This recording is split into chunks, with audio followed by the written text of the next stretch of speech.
Paranormal. Welcome to Radio Paranormal.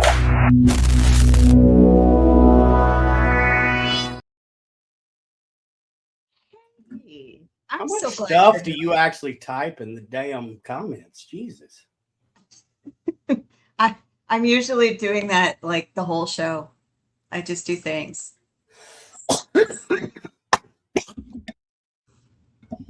I'm dying, y'all. I have pneumonia, so I'm going to be in and out of this show. But I wanted to start it because it's what we do. So I was watching a movie earlier. It was actually the prequel to Godzilla. It was pretty good. Have you seen it? It's called Oppenheimer. I have seen it twice. Okay. It's pretty good. Yeah, it is good. It is good. It's everybody that's tuning in. Thank you all for tuning in. So, yeah, I got nothing, y'all. I feel like crap. So bear with me. I'll talk about. So we have. So obviously June Pride Month, all the things, and we had 2 parades yesterday. The first one that started at 3. Not only does New Orleans and a lot of other cities take part in Pride events, but New Orleans is also one of the host cities to the National Naked Bike Riding Day Parade. You know, I've actually heard about that. Yeah. I kind of want to. No, don't. Maybe when I was younger and thinner. You know what, Brandon? Sexier. I've seen the parade. It don't matter. It's a bunch of us old dudes just like riding. I'm down. It's men, women, doesn't matter. Mm. Doesn't matter. Walking, riding, skating, skateboarding. No. You have 0 protective gear on in your skateboarding. Let's see what the first item up for bid is for getting hurt when you fall off. Well, let me also put out there that New Orleans streets are famous for potholes. So I'm going to say I will take potholes and a bike seat with the naked person for 100 Alex. So at that betting site where you can just bet on daily stuff, we need to put that in there. Yeah, there you go. Yes. So before I can't talk anymore, let's talk about this Paracon that's coming up here. So something you may not know is, well, you do know New Orleans Paracon, July 31st through August 2nd here, hosted by the Astor Crown Plaza, presented by New Orleans Paranormal Society, Ghost Augustine, and Haunted History Tours. We have those packages, all those packages except for the day pass, but we'll roll those out soon. You can add on ghost hunts if they're not included. You can also add on a weekend with Patty Negri, Sam Beltrusis, and Father Sebastian. No, there is one left. We sold one this week, so there is one left, and now we cannot hear you, Brendan. So yes, we have one left. We're super excited. Oh, God, you're as bad as my wife. You're doing it wrong. Doing it wrong. Well, okay. Wait, whoa there. Yeah. Not what people are thinking. Not doing that wrong. I got you. But we're super excited. We actually had someone, since we added weekend passes and ghost hunts available. Now listen, I want to tell everyone this Paracon is put on by 2 people, Chris and I, that we have been seasoned hospitality professionals, hotels, events, restaurants. That's our perspective for this. So if there's ever going to be a Paracon out there that you can call and say, hey, I don't see this. Can I do this? You have found the 2 people that if we can make it happen for you, we can, and we will. So do not be afraid to call or text this number that I'm going to put in the comments. But for those of you listening, it's 504-321-3366. And the site for booking is neworleansparacon.com. And the email is info@neworleansparacon.com. Don't be afraid to ask the question. If we can make it happen for you, we will do our best. Yeah, we will. Do it. We will. Well, and I won't do but if you mess up and you ask me, I'm not doing anything. Well, you're doing the Scamemetary hunt. I am doing the cemetery hunt. Hell, I may be in the cemetery if I don't get better. God. You're going to be fine. Yeah, I'll be all right. I do want to say one thing. I know last week I talked about my little puppy, Gumbo. And that's Gumbo. So Gumbo has an appointment at LSU Veterinary College, school medicine oncology on Monday. But I do want to thank our guests from last week, Chris Harmon, Angel Morgan, and everyone else who has done healing work on him and sent healing energy. If you would not know there's potentially something wrong with my dog, he is definitely not acting like it. He is happy, go lucky, and all the things. So we hope for nothing but really good news tomorrow. But I do want to thank everybody that reached out and was so sweet. And I'll tell you what, we'll keep you posted on the Radio Paranormal Facebook page. Yeah. Let me know what's up and I'll put it on there. So everybody that wants to follow the journey of Gumbo the dog. Gumbo the Rottweiler. It's like Roddy. The Carl the dog. That's a children's book of a Roddy. So for anyone that, I guess it's a Southern thing. I didn't know about it till I got here. So it's kind of. Everything's a Southern thing. You know why? Because everything started here. It's true. Gambling started here. Poker started here in New Orleans. People don't know that. Mm-hmm. All good things. And speaking of playing the hand that you're dealt. Yes. Let's talk about our guest. You told me bits and pieces. I didn't even read the what is it? My brain ain't working. The bio. I didn't because you've told me so much and I just want to hear it from the horse's mouth as it was. So our guest this week, I was lucky enough to meet because he just blind asked me to be on his podcast. And I thought, okay.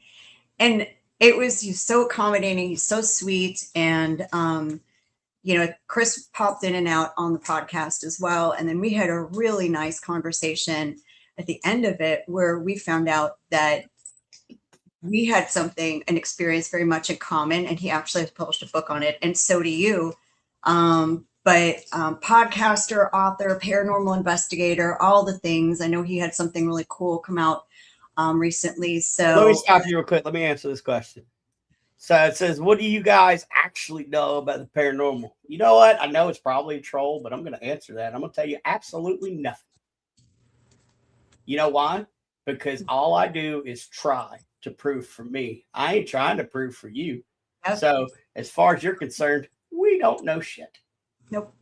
We know what we experience. That's all we know. That's it. That's all. It's personal. So yeah, it is probably troll. That's fine. We've had a few of those pop up on social media tests lately too. I enjoy it though. I like trolls. I'm a troll. I know. No, you're not a troll. I'm gnome. That's different. Anyway, sorry. Back to this. Back to say, aren't trolls bridges? I don't know. Anyway. Oh, very good. Yeah. Thank you very much. I mean, honestly, I don't give a damn who you are. Zach Bagan's all the way down to me because I'm a nobody. Nobody knows anything about the paranormal until you cross over. Every single one of us is guessing with our best logic that we could do. So, no, if somebody tells you they know everything about paranormal, don't watch that show. Exactly. I agree. But no, I'm our guest. I just was thinking about it. I'm like, after I love that. I have a curry brush for my beard. After visiting with him on his podcast and thinking about who we should have on here, I thought, you know what? I think he'd be such a great guest for us. And because like I said, all three of us have so much in common with certain experiences. So, ladies and gentlemen, we'll let him tell you about it. Mr. Doug Owen. Hey, everybody. Thanks for having me on the show. I appreciate it, guys. Oh, wait. Thanks for coming on. And oh my God, your voice. Yeah, I was going to say, I forgot to tell you. It's like I'm gonna take it now. Y'all go ahead. I'm gonna listen. Please tell me the story of Peter Rabbit. Of what, Peter Rabbit? Story. I can read you the phone book if you'd like. We can go through A. We'll start with Adams, Don, Adam. We'll just go through that, right? A to Z, straight through it. So there you go. I happen to have a phone book with me. Yeah, I still have a phone book. So nice. Yeah. I'm afraid to throw it away because, people won't believe me. That's probably true. Right. So thank you for coming on the show. And this is going to be great, especially for those of you listening on Spotify. But look, if you're listening while you're driving, be careful because this man's voice might soothe you on. So drive at your own risk. You're too kind. Too kind. So, Doug, hi. Nice to see you again. Yeah, it's great to see you. Thanks for having me, guys. I really appreciate it. It's fantastic. Brandon, Doug, Brandon, all the things that you've now met. And I've now seen you because we did just audio when I was on yours as well. Right. So I just, wow, just tell the audience about you because you're just so fascinating to me. Okay, well, let's talk about my favorite subject, which is me, right? If we're not our own marketing team and publicist, who's going to do it? So let's start. Yeah. My name is Doug Owen.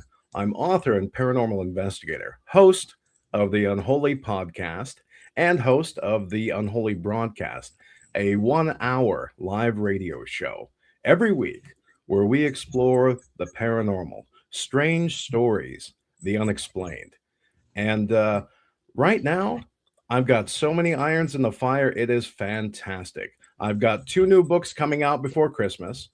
I'm pushing to get my book, The Unholy Silence, made into a limited television series, streaming series, or a full-length motion picture. So a lot of work going on right now. I am the guest speaker and guest author, sharing the stage with Naomi Grossman from American Horror Story at this year's Darkness Con in Boise, Idaho.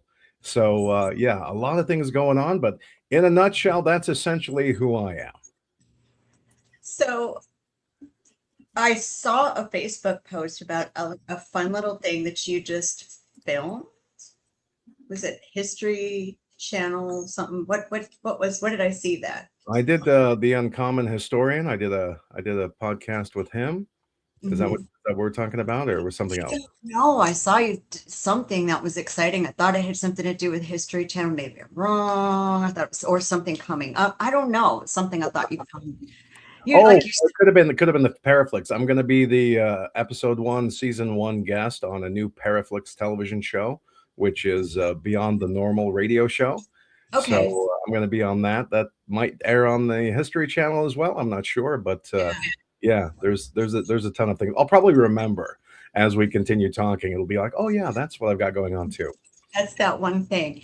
So tell us about your book, because that was something and the experiences in it. That was something we visited with when after your show that I was on. So yeah, absolutely. So The Unholy Silence, it took me 20 years to write this memoir. And this is a true to life memoir. I have photographic evidence. I have audio evidence. And I have eyewitness accounts. And I documented things as they happened. And what originally started this, the basis of this, I was the victim of a real estate scandal. Now, I was living in a home where I was going to purchase it from somebody who defaulted on their mortgage. I contacted the mortgage company. They gave me 90 days to come up with the credit and the down payment. Well, at 21 years old, I fell short of that aspiration. So I sought a lender who was recommended to me by a friend. Long story short, the lender bought the house out from under me, said he was going to charge us just a minimal amount of rent until I got my credit cleared. And then he increased the rent $3,000 a month until I couldn't afford it. So it brought me to the Catholic Church. The Catholic Church said, hey, you know what? We've got a place for you and your family to go. Here's this house. It's in little old Nampa, Idaho, of all places. And, we moved in and we thought, wow, we can breathe. Everything's going to be great. It's going to be peachy. Hi, Mom. Hang on. Hi, Mom. Hi, Mom. Mom just came on. Sorry. We always say hi. Problem. Hey, Mom. Right. So then paranormal things started happening. And, I wasn't a paranormal investigator at the time. I was just Doug Owen, husband, father, warehouse worker, just trying to focus on paying the bills, building a relationship with your wife or your children, and, getting the 2 kids, 2 dogs, two cars, and the American dream, right? That's what everybody wants. And I was completely unprepared for the paranormal just to kind of smack me in the face. And at first, we just dismissed it as okay, we're fatigued, we're emotionally exhausted, we're spiritually spent. This can't really be happening, right? So that's where it started. And through the year, and I was in there for probably just a little over a year, and daily there would be a paranormal occurrence that happened. Okay. So like what kind of paranormal occurrences are you talking about? What kind of Well, things? well, there was obviously the voices. There was things being moved and then reappearing later on where we had left them. There was physical objects being moved. My children would see a spectral sick boy crawl out from under their bed, go in the hallway, vomit. Oh Uh, wow. there was a man in my daughter's closet, and when I went to open the closet doors, nobody was there, but all of her clothing was swinging like a ship at sea. Oh wow. Uh, the bedroom window wouldn't stay open or wouldn't stay closed. It kept opening on its own. And there was so many things. There was windows breaking. One of the biggest events that happened, I'll tell you here. So Catholic Mass lasts about 1 hour. You go, you sit, you sing, you get your homily, you get your bread, you get your wine, you move through it, right? That sounds sacrilegious. My apologies. It wasn't meant to be. So you get home in about an hour afterward. And at 9:30 in the morning on a Sunday, we left for church. We got back about 10:30 in the morning Sunday, Podunk, Nampa, Idaho. There's very little traffic. There's nobody running around. It's not a crazy city. Hmm. So as I drive up, I notice that the garage door is open. I'm like, whoa, did you leave the garage door open? My wife said she didn't. I drive up and I start to turn into the driveway. Well, I notice the front door is open. And I look again as I park, and all of the doors and windows are open. So I said, okay, something's going on. My neighbor was out mowing his lawn, and instantly I thought, okay, the neighbor's fucking with me, right? He's got to be. Yeah. Hey, John, did you do this? Is this you? He's like, no, it wasn't me, I swear. I was like, all right, I'm going to call the police. So I call the police, and two Canyon County Sheriff's deputies show up. They go into the house, and they come back about 10 minutes later. They say to me, Mr. Owen, there's no signs of forced entry. There's nobody in your house. I said, okay, great, thanks. That's great. They looked at each other strangely. I said, okay, what else? They said, well, we've got to tell you that the stereo was on full blast, all the way up volume, and it was on static noise. Okay, that's weird. Thanks. They didn't leave. I said, okay, what else? They said, well, we've got to tell you something else. I said, well, tell me, what is it? They said, well, every mirror in your house is shattered. I said, Oh wow. what? They said, yeah, every mirror in your house is shattered. So whoever did this isn't afraid to escalate. I said, okay. And they gave me a report number and went on their way. Right. Now, I went in to clean up the mirrored mess. And it wasn't just the large mirrors over the vanity. It wasn't just the large mirrors in the closet. It was the dental mirrors. It was the makeup compact mirrors, even the ones that were empty of makeup that the kids played with. It was the long forgotten shaving mirror thrown into a travel kit, tucked behind the toilet paper under the sink. Every single mirror was shattered, probably in unison, all the same way with force. So at that time, I reached out again to the Catholic Church. Now, keep in mind that this house was blessed 3 times by the Catholic Church. They kept coming back and blessing it. So in the year that I was there, they blessed the entire home 3 times, and it made it so much worse. Yeah. So Yeah. that was just a typical, typical day. That was one of the more typical things. And Wow. it became so routine that the children just accepted it. And my wife just accepted it. And I just kind of dismissed it because keep in mind, I got to pay the groceries. I got to pay I got to pay the rent. I got to pay all this stuff. I am so focused on just living a life that I Right. don't have the time or the inclination to fight the supernatural at this point, but I did. And Yeah. in my arrogance, at 20 some odd years old, Oh, I'm the man of the house. I'm going to take care of this. I'm the protector of my family. I load up on holy water. I load up on rosaries. I'm loading up on St. Benedict's medals. I bury it in the yard. And I'm slinging holy water like a gunfighter every night, everywhere, saying the Lord's Prayer, trying to get this thing out of here, trying to get it to go away. And keep in mind that at this time, the height of social media was MySpace. So if you think back to that, and Brandon, you know exactly what I'm talking about. I had a wonderful MySpace. Yeah, Wait, but I there did were too. no. We I- all did, right? I mean, it was the greatest thing in the world. It was like, wow, look at this. But when it comes to paranormal investigation teams and getting help, it just wasn't there. There were no communities. Now I just throw up a hand, hey, help, and I've got 30 people saying we'll come out and help you. Right. So Yeah. that wasn't there. So I went to the Catholic Church and I talked to them, and I said, look, the first thing I want to talk to you about is my daughter's window. Okay. It's high up off the ground. Nobody can look in. It's, 8, 9 feet the bottom of the sill. It keeps opening. I said, I can't keep it closed. It keeps opening. We're having all these other things happen, these things like that. The deacon I spoke to looked at me right in the eyes. He said, well, have you got a weapon? I was like, yeah, you're not understanding what I'm saying. I'm 240 pounds. I've got a shotgun and a Rottweiler. I'm not afraid of anybody. I Right. said, that's not what I'm talking about. He said, well, your house has been blessed 3 times. I said, yeah, it has. He said, well, no evil can exist where God's love is. I was furious. I was like, you know what? Fuck it. I'm done. Screw it. Don't even talk about it. Don't tell anybody. I'm Right. embarrassed. Yep. Forget it. And I walked away angry. Yep. So I take my daughters home, and this is a Wednesday. If you're a good Catholic, you go to church on Sunday, you go on Wednesday, and every venerated saint day, of course, right? Right. So we get home. My wife is at work. I take the night shift with the kids, kind of a thing. So I put my youngest to bed, and my oldest daughter's about 12 at the time.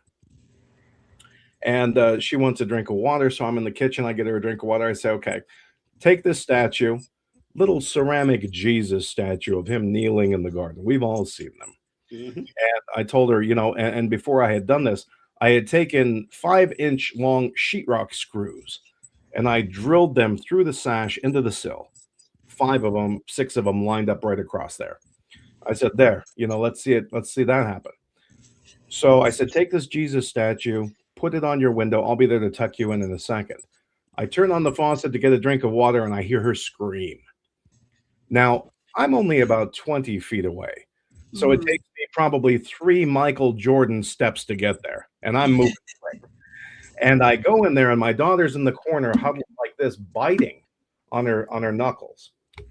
And I look at the window and the Jesus statue has been crushed into powder, completely destroyed. And the window is open. And the window was opened silently, but there were chunks of wood still attached to the bottom of these screws, destroying the entire frame of the window. Oh And my this, and this happened within 25, 30 seconds while we were getting a drink of water with an open door, and we were no more than, I would say 15 feet away. So part of the title of my book, The Unholy Silence, is about the activities that happened, but they happened without noise. And when these, and I call them entities because I still don't understand what they are. So, Mhm. blanket description of these entities, they did a lot of this in silence unless they wanted to be heard. So, Yeah. to remedy this, I did stick a solid steel bar, in between the window frame and the frame of the outlying window frame, and that stopped it from happening. But that was just kind of a regular everyday occurrence. It became almost like a circus. And Yeah. these things, whatever was in the house, they did not give a shit who saw it or who was there. They performed almost like on command. Right. Right. So, and I get the deacon you spoke to saying what he said. This is blessed, but something from at least our experience here, because we have worked with the church on some things here. There, you, and this is unfortunate. you have to find the right, you've got to find the right Catholic.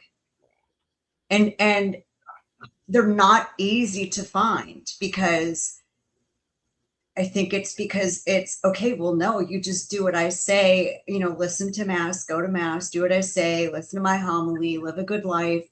And most of the priests, the deacons, etc., I don't know what they cover in seminary school, but I'm sure they don't cover this in detail. And so, especially back then, most aren't trained for this, because there is another thing they can do called a clearing, which is not a blessing.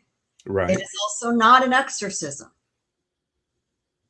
Do you see what I mean? So Yeah, and unfortunately at the time, they wanted to just sweep this into the closet. They asked me to believe in a supernatural God, somebody who can walk on water and turn water into wine and expel demons, legion, into a herd of pigs. But when I come to them with a problem, oh, that's just not possible. We're not going to entertain that. That was kind of the upset that I had. sure. And so, I reached out to, at the time, it's Big River Paranormal. And they were the only people to come in and investigate. And they did a great job. And during that investigation, a 25-cent a quarter fell from the ceiling, landed directly on her laptop. There was an incident where my daughter's guitar from upstairs materialized in the chair of my office chair, spinning around. And of course, the EVPs were exactly as you imagine: terrifying, threatening, masculine, demonic sounding, threatening to kill us all. So there was a lot of that investigation going on, during this time too. Actually, I shouldn't say a lot. It was one night. And every time they tried to come back, something else would happen. My daughter fell off her skateboard. I had to go to the emergency room. So it prevented us from doing further investigations. But I had friends who were psychic mediums come over and flee the house, of course, But the nightmares, the visions, the terrifying, things that happen, the invasiveness was absolutely just mind-numbingly insane.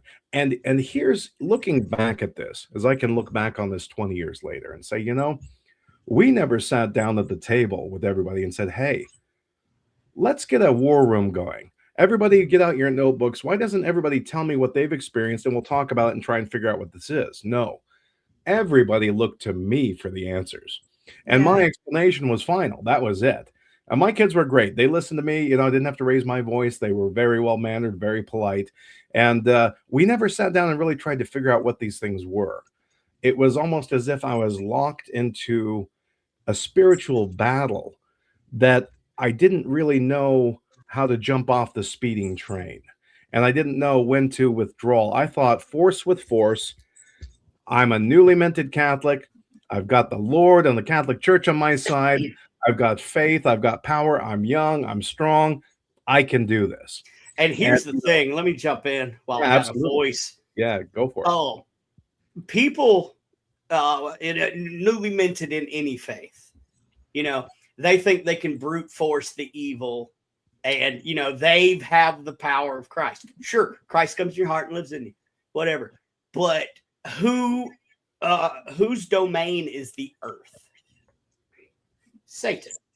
Right. I mean, it's written, it's there. So why would they, whatever religion would think, you said it perfectly. You're asking me to believe in this supernatural, omnipresent, all-knowing spirit.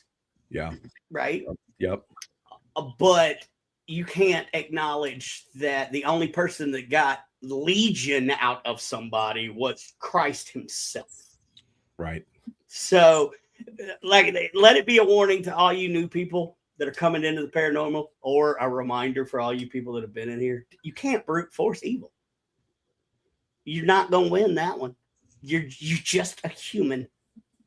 So, yeah, I mean, I get it. I've had an experience similar, and I'll be quiet for now. But no, you're great. Talk while you've got the voice. But if you need to take a pause, I've got some more. Yeah, please continue. Absolutely. So I continued with life, and I had guests over who would want to see it, because every time I mentioned this, the lights would dim, almost as if I had a hidden remote switch, And keep in mind, this is 2008.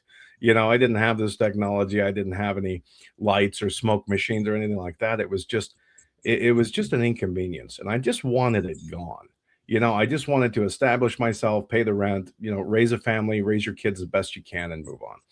So, one of the other times, and keep in mind that people say, oh, it's all dark. This is all no. A lot of the stuff happened during the day, during daylight hours. It isn't like, oh, the sun's going down, quick, everybody grab a crucifix and huddle in the corner. It wasn't Right. that. This stuff happened during broad daylight, which I was. And that's a good thing. People think that hauntings only happen at night. Horseshit. Yep. The reason us paranormal investigators go out at night is because there's less cars, less noise, less ambient stuff. But I mean, my God, I walked into a jail and in the middle of the day, and I caught a guard doing his rounds. So I mean, Yeah. you Well, know, we also do it at night because we use a lot of crap that lights up and blinks. And the easiest way to see it go off is when it's dark. No, absolutely, Yeah. absolutely. So yeah, Yeah, that it is was just quite a misnomer for people that this stuff can't happen during the right, day. right, Oh and you're yeah, so it can. unprepared for it. You know what I Yeah. mean? In a dark house, you hear things. You hear whispers and things like that. Yeah, okay, I get it. But daylight. So let me tell you, the next incident that happened, my daughters were and I were downstairs. This was about 3:30 in the afternoon. They get home from school, hungry kids. They want to watch a TV show, a cartoon. They want to eat a snack. So we're downstairs and we hear the front door open and close, and we hear the familiar sound of my wife's high heels clicking across the hardwood floor. The kids look at each other, same time. Mom's home. Jinx, double jinx, triple jinx. Okay, girls, stop it right there. Okay, come on. Get your plates. Let's go upstairs. Let's go see mom. Let's see what's going on. So they go upstairs. I stay behind and I turn the TV off. They go upstairs and I meet them halfway down the staircase. And they're like, Dad, mom's not home. I said, come on. She's in the bathroom. Let's go upstairs. We go upstairs. The front door is locked. There is nobody in the house. It is completely empty. And we look outside, we look for her car. I text her real quick, hey, were you just here? Did you come and grab something? She said, no, I've been at work for, an hour. And, her work was 18 miles away, in Boise. So the girl's looking to me with these eyes the size of hen's eggs going, okay, Dad, explain this. Well, it must have been the neighbor. It must have been, him working on his house or, just hammer knocks. We must have misheard it, or it was the TV, or you explain it away to keep fear at bay, especially from kids who are too young. But deep down inside, they knew what was going on. Now, my daughter that was 12 at the time is now almost 30 years old. And, she remembers some of these incidents, but some of them she just doesn't remember. And that's probably a good thing. Good thing. Yeah. A very, very good thing. But, it got to the point where I started documenting things while I could because memory fades, details fade. If you're a paranormal investigator, and, I like to make the distinction that ghost hunting is not paranormal investigating. We don't chase ghosts. We investigate the unknown, the the unnatural, the supernatural for a scientific explanation. Now, I'm not out there in the graveyard, yelling at these spirits, hey, come and grope my genitals, or appear in a foggy mist, or I'm You not. can do that. You can, yeah. People have done that. They taunt You, them. and Yeah. I'm investigating a cemetery. So I want to make that little small distinction that I don't taunt the things. I'm always respectful, but I'm looking for an answer because these things, as far as I know, don't make any sense. I can't go to the library, pull up the companion of all supernatural. That's okay. Okay, let's see. Okay, yeah, there it is. Poltergeist, also known as blah blah blah origins. Okay, here's the origin. We don't know if it's the spirit of a deceased loved one. We don't know if it's energy from the super collider, the CERN. We don't know if it's particle energy from Higgs boson or if we're orbiting a black hole.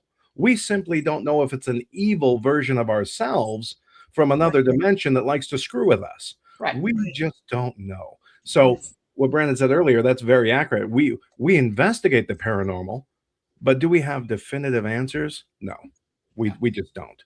But No. I would love to know what these things were, because not just Memorex or a residual spirit. This thing played chess with me every day, and the intention was always to disrupt, to disturb, and to cause me stress and grief. It wasn't a friendly spirit. Hey, guess what? I have the 6 winning lottery numbers for next Tuesday. Oh, it's never that, right? Right. It's always, I'm going to screw with you. I'm going to disrupt your shit. I'm going to break things. I'm going to try and scare the hell out of you. It's always that. So I have this insatiable need to kind of understand and know what these things are, because as Jen, your husband said, I could experience round 2 in another 20 years. Time has no meaning. No. But these things, they tried a myriad of different techniques, and they tried everything. They tried to disrupt. And when we went back downstairs after we realized my wife wasn't home, the head of the stairs also was the entrance to the garage. There was a door, and I heard this noise. So I told the girls to go downstairs. I opened the garage door and I go out there. And underneath of this project car that I'm restoring, my electric sander is plugged in, and it's bouncing up and down under the subframe, smacking the hell out of it. So I don't leave it plugged in because the house is old. It was built in 1952. And it's got the little screw-in fuses, and I'm terrified that this shit is going to catch fire, right? So I always take the tool, and certainly I didn't leave it on and throw it under my car. That's nonsense. Anyway, so things like that happened were just disruptive, and it was just the most, I guess, frustrating. At one point in time, it didn't scare me, and there was only one time that I was ever truly afraid, and I will tell you that story. And that that happens to be the story where I decided to step off the battlefield, where I was done. And I do want to ask the audience, because that's I've heard weird things. I've heard my name called, when nobody's home. I've heard footsteps. I've heard things. So this goes to the audience. Have you guys ever just had something weird happen? Like you hear your name called and nobody's home or anything? Let us know in the comments. Yeah, sure. And I want to, when you get, I want to hear this next story, because I'm gonna circle back to those mirrors. Yeah. Because I want to talk about those mirrors from just another perspective. So I know this next part you and I spoke about, because you just said, this is it. So what was it? So this was the denouement, or the climax of my story here, essentially. But there was a lot of different things. The neighbor had acted strangely. And looking back on it now, I thought he just had too many beers, because, what he said to me was just obscene, weird, and just strange. But, he had no recollection of saying it when I checked with him later.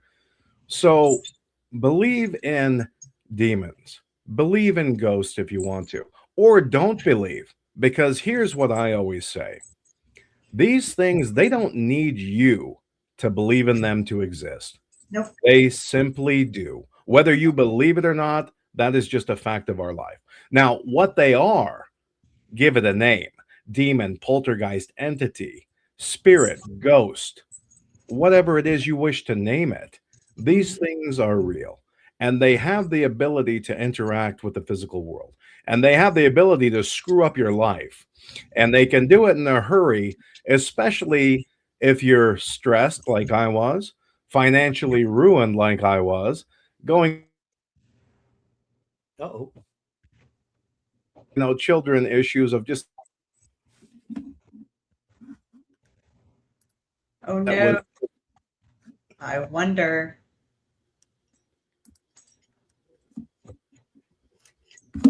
Oh, seems like when we freeze? So it seems like when you start talking about this story, you start freezing up, and you have not frozen up in 40 minutes and 30 seconds. So I would not be surprised. But so here's what happened. My daughter had come home, and she had come downstairs. And downstairs, I had two friends of our family.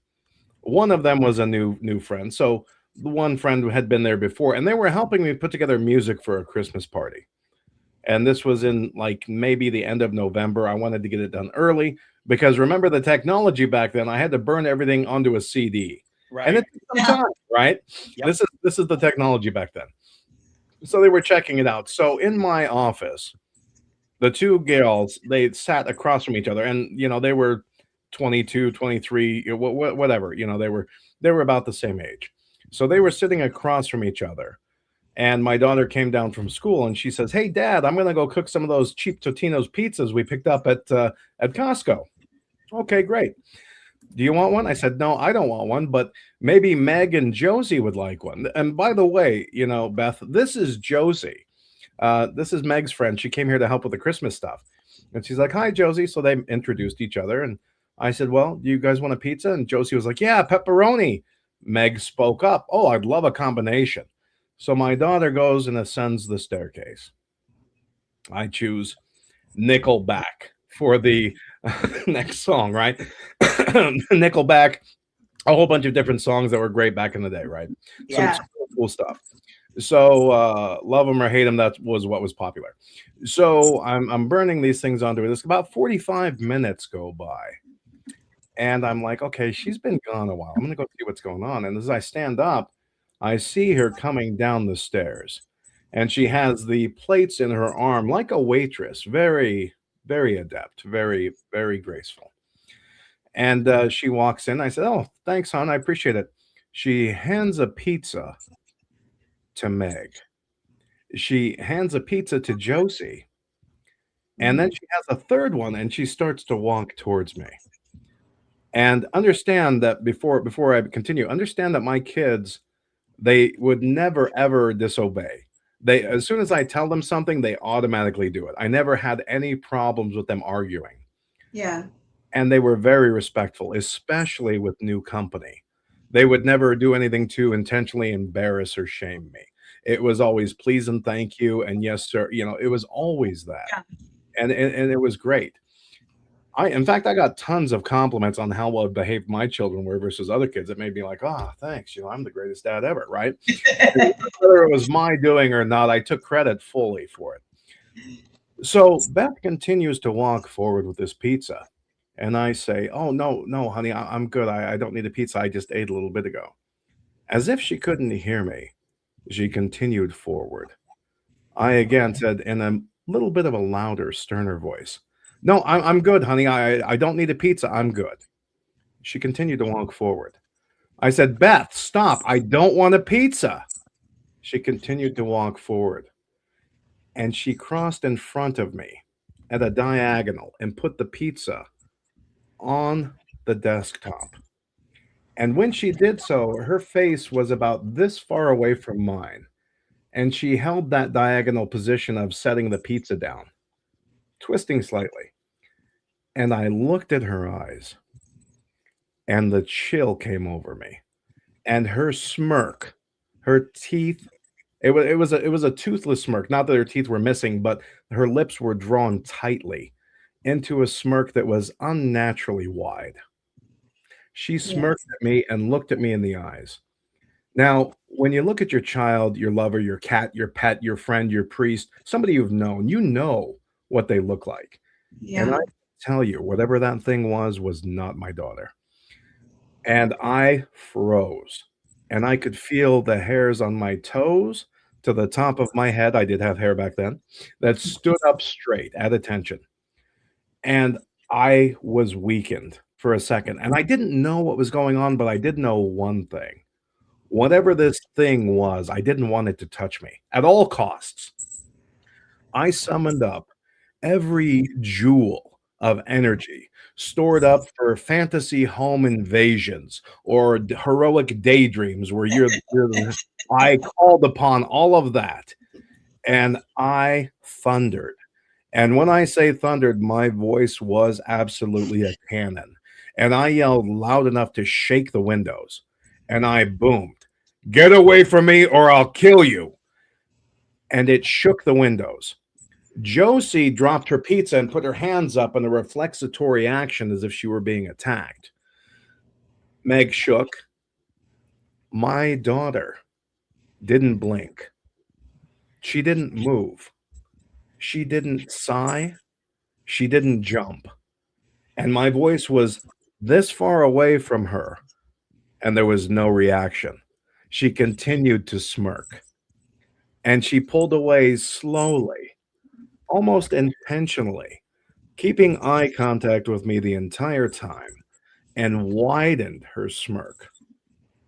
And went to the doorway, turned back slowly, about this fast, looked at me again, and smirked once more. She walked past Josie and Meg at the threshold, went into the family room where the TV was, and went to the staircase. She took hold of the staircase with her left hand, the railing, turned back again once more to make eye contact with me, and smirked one more time as she went up the staircase. Now, Josie, who didn't know me, first time she'd met me, pulled out her cell phone. "I'm calling the police. You cannot scream at your kids that you're going to kill them like that." Meg said, "Hold on. I know Doug. I know his family. His daughters would never do this. Hold on. Something's wrong." I said, "Josie, I apologize." I said, "I'm sorry I scared you. Whatever that thing was, that was not my daughter." She said, "Well, we need to go upstairs and check on her." I said, "I can't. I'm too afraid." I said, "I am terrified." So about 20 minutes later, we plucked up the courage to go upstairs and see. My daughter was asleep in her bed. We all stood around her and woke her up. She woke up confused, had no memory of meeting Josie, had no memory of coming home, had no memory of cooking the pizzas. The last thing that she remembered was getting her backpack on and getting ready to walk home from school. And that was it. Now, Wow. at that time, I said aloud, "All right, I'm out. You win." I said, "I am not willing to sacrifice my daughter to whatever this is in the house." So it sounds like at that point, you were dealing with infestation. There's 3 to 4 different levels of. Depends how you ask, yeah. Right, depends on who you ask. Right, of, right. of steps of possession. Infestation is the one step where they try to, it's terror and we're going to do what we can. So, I mean, that's 1 to 2 steps away from full possession. Yeah. Yeah. And it absolutely terrified me. And, I took down the crucifixes. I stopped flinging holy water. We stopped making the sign of the cross when we ate, when we prayed. I stopped going to Wednesday Mass. And you know what? All the paranormal activity stopped. Of course it did. Just like that. Yep. And, it's interesting because as I was wrapping things up at the Catholic Church, I had walked up the aisle and I had turned around and there was the vicar himself, was the priest, Father Tim Ritchie. He stood there and I was like, "Oh, Father." Now, keep in mind, this man is always super busy. In fact, I had seen him maybe twice in the year that I'd been attending. And, he's like, "Hey, I heard there was some kind of trouble with the house." And I said, and you know what I did? I lied my ass off. I Yep. said, "Oh, yeah, we're good. We had a little bit of a hiccup, but now we're good. It's great. It's a great house. Again, thank you so much. Appreciate it." And he looks at me. He's, "Okay." He pats me on the shoulder and walks on. Now, at that time, I didn't think he had the wherewithal or the perspicacity to actually make a difference confronting whatever this was. I was terrified. I Right. didn't have faith in him and his tools to actually rid the house or my daughter or this of this thing. So I didn't take that chance. And to my everlasting shame, yes, I lied to my priest, right to his face. But I really didn't feel I had a choice because I had another daughter. And, I wasn't willing to risk the children on the off chance that he was not capable of taking care. Because we all saw The Exorcist. Right? Nobody wants to happen to your kids. Let me come in and change what you said there a little bit. Sure. You said you lied to a priest, right? I did. That just sounds horrible. It does, right? No, what you did was self-preservation. It was. Right. Well, so, I mean, but I'll give you some perspective that I understand, for the simple fact that think about the things that were done in the house that quote unquote should have worked. Right. And I can totally empathize with you based on the experience that I had with the things you're trained as an investigator when something like this happens are supposed to work. You see them start working and then you see them stop. Right. Right. Everything you were told would work. Everything you were told would make a difference. Yep. Hours later, stopped working. And then you question, was it my faith? Was it their faith? Was it the power? Was it it makes you start questioning. And you were in that position too, where the things that the church were telling you, oh, your house is blessed. But is that not the point out there? Right. To make you question your faith? Is that Yeah. I think that might be the point. I mean, we were told that if you give someone under the influence of a demonic entity, if you sneak holy water into something they will drink and they don't know it, that will make them not be able to drink it. Guess what, folks? That didn't work. You were told that if you put crucifixes on or crosses or things like that, that hours before were burning skin. Holy water was burning skin. And hours later, they put them on like it was the best set of jewelry they've ever had on. And their eyes are black as can be. And it stopped working. What are you supposed to do next? Right. What are you supposed to do? Where are you supposed to go? And I think you're right, Brandon. That is part of it. Like that's their shtick to get you to not have faith. But then I still say back, what do you do next? Right. Well, I mean, there's a hierarchy of demons, just like there's a hierarchy of Catholicism and angels. So if the bishop's not working, let's go to the vicar. Right. If the vicar's not working, let's go to the Vatican. Right. I mean, and if Christianity is set up like that, the demonic is an inversion of what's set up. So whatever you see in the religious hierarchy, I don't know. I've never talked to a demon. He's not my buddy. But I would think that it's an inversion because you can't have one without the other. So there's hierarchies everywhere. And, you just got to keep doing what you did and not give up, really. Yeah. And I have talked to one too, and they're not fun. and that's the thing is I felt like they tried for a year.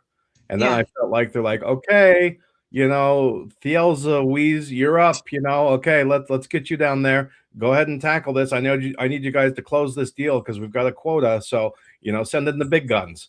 And I kind of felt like it was that. Like the other things that were happening just didn't get the job done. I felt like they pulled out all the stops and I was like, whoa, okay, now I get it. All right. So you're gonna screw with my daughter. Okay. Now we're on a different level of playing. But it's like they tried different things and nothing shook me. In fact, I prayed harder. I went to more, masses. I bought more trinkets.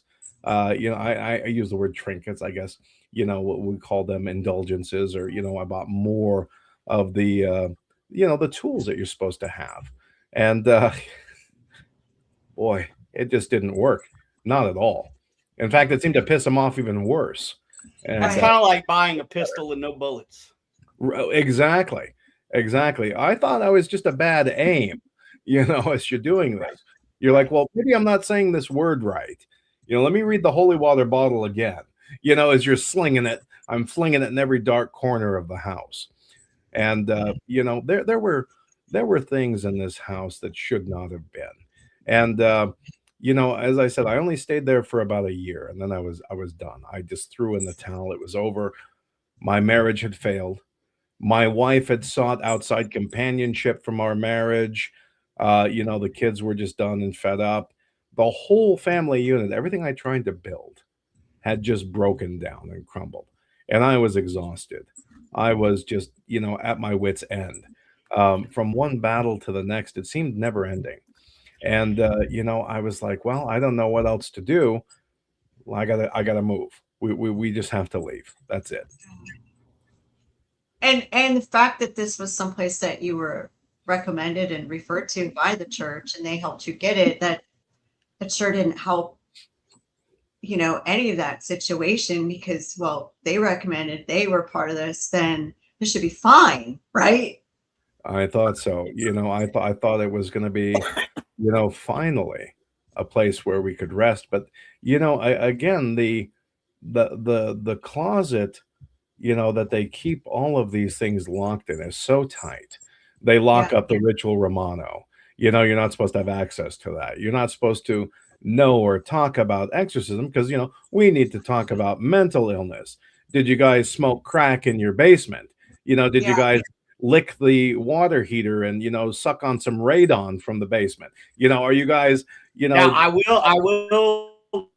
will step in and say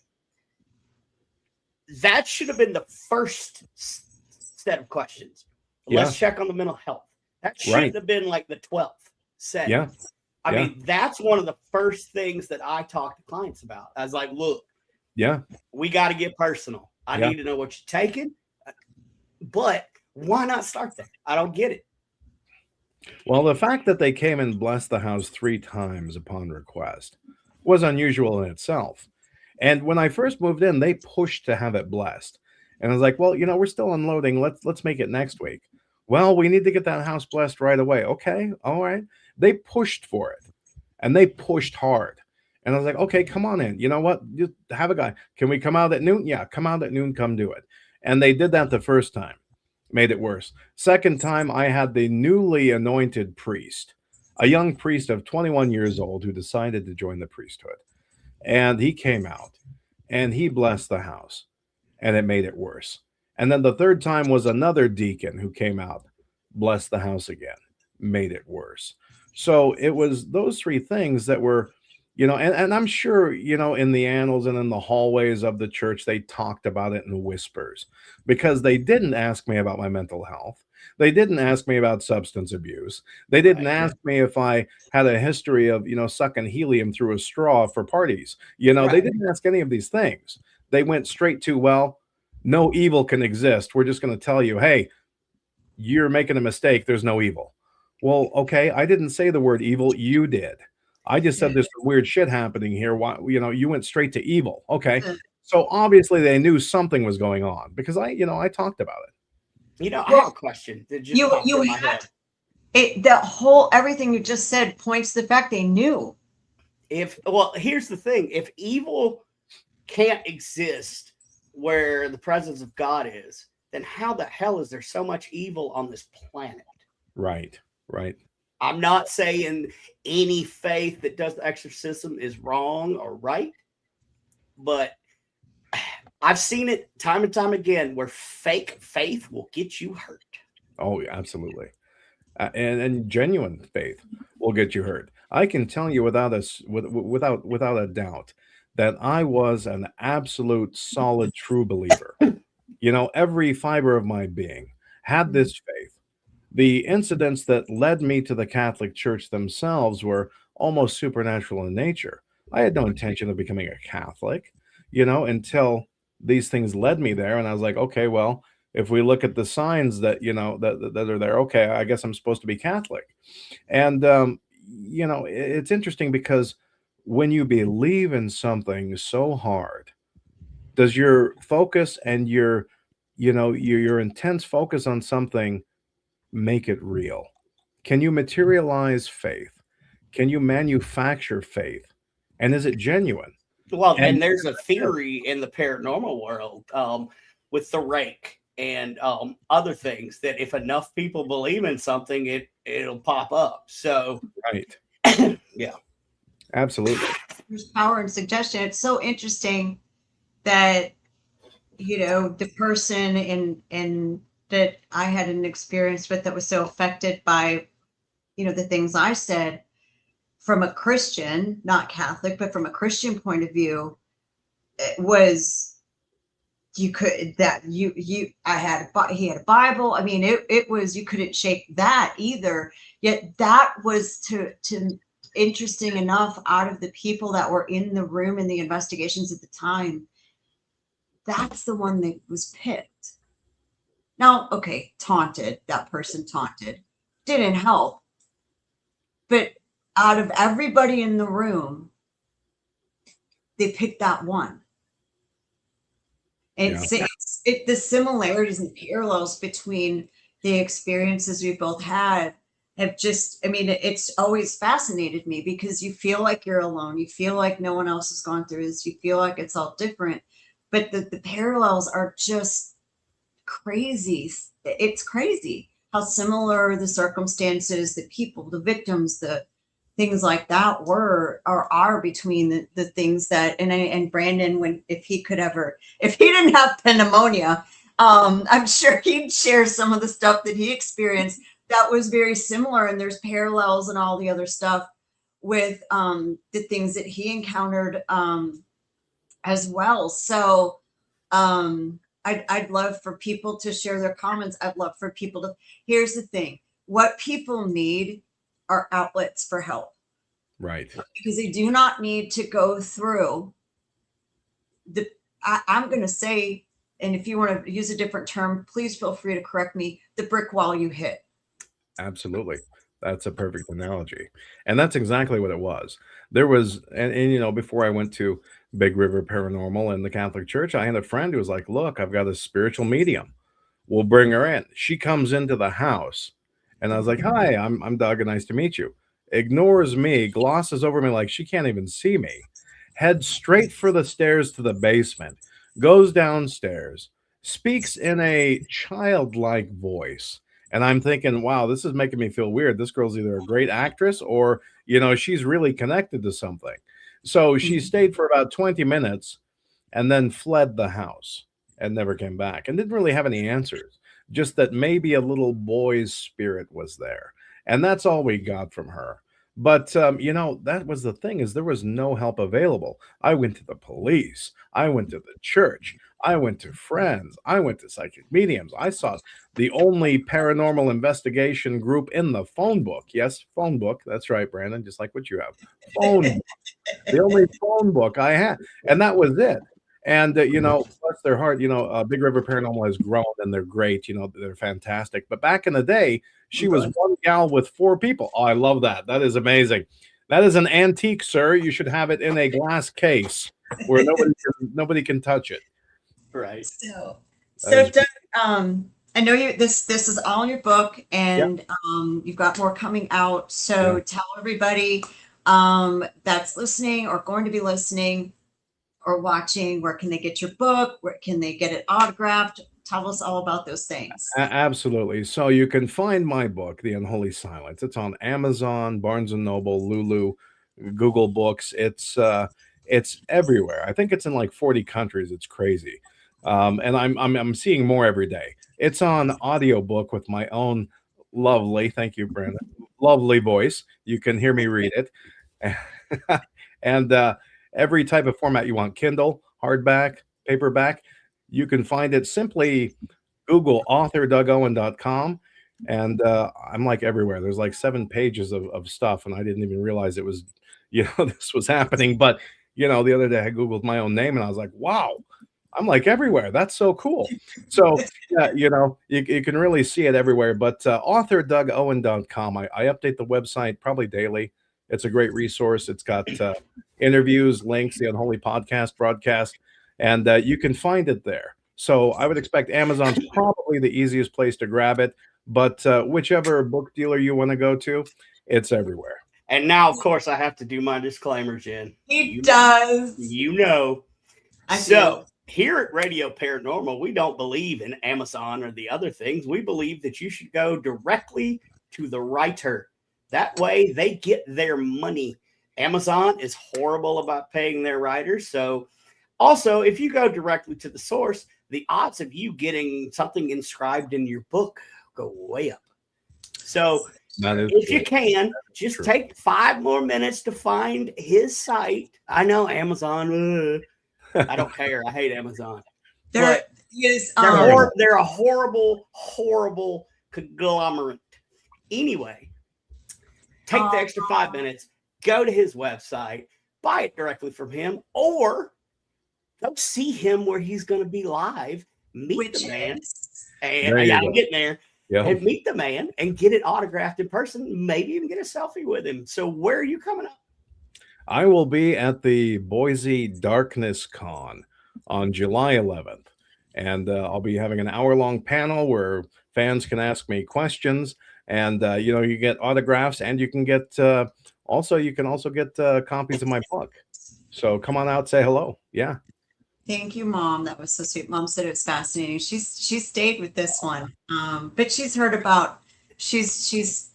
about somewhat about my experience too. So I wondered how long she'd hang on here for sure. So I appreciate it, Mom. So Doug, listen, I'm so glad we had you on. I'm so glad Brandon got to hear it too. I know we're going to be talking about this for a while. I'd love to put you in the mix for next year for 2027 New Orleans Paracon. I think that's a great idea. Absolutely. I think you'd be such a great mix. I think you're such a fascinating story in person. Not to mention the voice. Brandon's like, yeah. Thank you very much. Yeah. People need to hear this. Now, listen, for anyone out there who's having similar experiences, there are outlets for people. Doug, I know we have some. We're trying to build a network for people to get, help with things like this. No, you're not going to get a priest out to your door right away. But like I said, when I told you earlier, it takes the right Catholic. That is something we're building. And that is a network that we're building. And we do have resources. If they may or may not be there, they may or may not be 2 or 3 hours away. But it takes the right priest, etc., to go out there and know what to do and also, like, if you're out there and you're struggling, I mean, I've been doing this 30 plus years, and I have a strong network of people that I trust, and you can reach out to me, and I don't care where you're at, we'll figure out something. I mean, I have friends internationally, and it's not just me, but there's so many other people out there that are genuine and actually have the wherewithal. Thank you. 40 milligrams of steroids are killing me right now. But so I forgot what I was saying. Why don't you help me out and save me? You are a trooper, sir, and a gentleman and a scholar. I admire your strength. I would not be doing this if I had pneumonia. Well, I get whatever. Pure Viltrumite. Good job, buddy. Thank you very much. He is committed, and I'm lucky to have him for sure. So, go see Doug, go hear about his story, go hear about his experiences, go read his book. Thank you again for coming on. My pleasure. Brandon, I know you have been a man, a few words, but there was something we were talking about before the podcast. Oh yeah, that's right. We were